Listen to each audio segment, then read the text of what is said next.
Welcome to this episode where we tear down a massive single-cylinder engine. Did you guys catch the intro of this old KTM 690? This thing actually has 2 spark plugs. Take a look, guys. I get why they put 2 on such a massive cylinder. But get this, there's a domestic Chinese brand that put 3 spark plugs into a tiny 150 cubic centimeters engine. Now let's check out this camshaft. There is some rust on the end here. I've torn down several 690s. And they all look like this here. The fix is just to buff and polish it.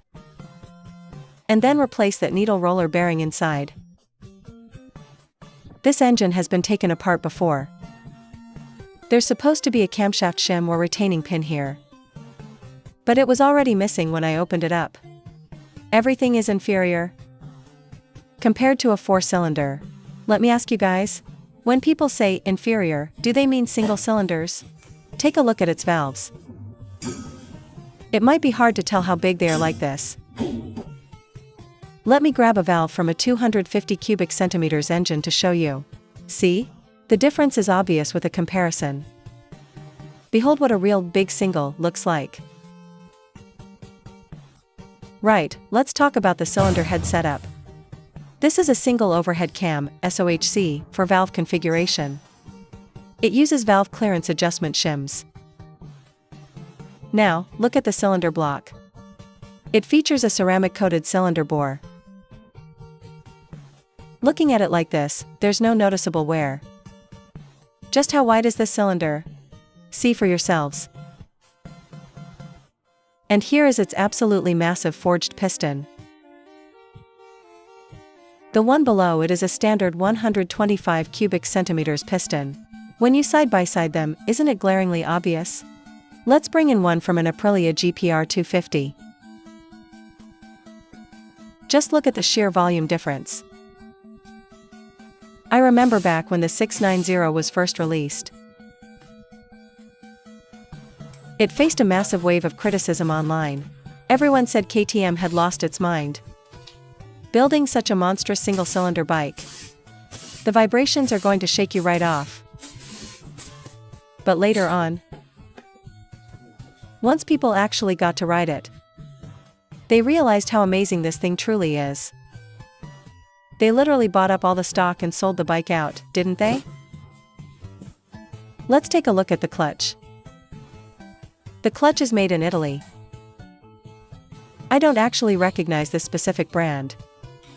Anyway, it might lack other things. But this clutch definitely has a lot of text stamped on it. The inner clutch hub cover can be disassembled separately. This just goes to show, when you are looking into a particular motorcycle, you absolutely must go for a test ride. You can't just rely on hearsay. Look at the number of clutch plates here. Hearing about it 100 times doesn't match seeing it once. And seeing it once doesn't match trying it out yourself, right? Other people's opinions can only serve as a reference. When buying a bike, you have to do a test ride yourself. Whether this bike is right for you or not is something you'll only know once you try it. Don't just ask around. Seriously, don't just go by what people say. This spot here holds the balancer shaft. Now, there are always people who look down on single cylinders. But from an engineering standpoint, taking a basic single cylinder and tuning it to absolute perfection, that is what's truly impressive.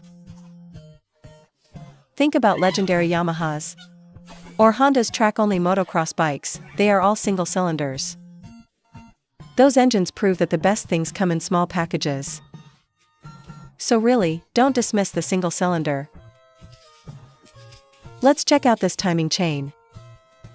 This older model uses a roller chain. Older bikes used to run these all the time. Modern, newly released engines have long abandoned them. Newer ones all use silent chains, or what we call link plate chains. Whisper secretly, I'll let you know that the QJ Motor SRK 921 still uses this kind of roller chain. In this day and age, still using this type of timing chain. It's quite something. Here is the gear shift drum. It's made of a lightweight alloy steel. The job of this shift drum is to change the positions of the shift forks. The shift forks then lock the gears into place, engaging the different gear ratios. Doesn't the crankshaft up here look a bit like a calabash brother? Let's check out its main crankshaft bearings. It doesn't use the typical setup found in standard single cylinders,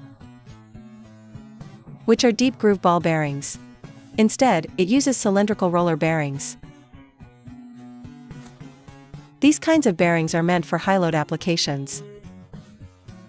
This bearing is from SKF, and the balancer shaft over here uses a Japanese NTN bearing.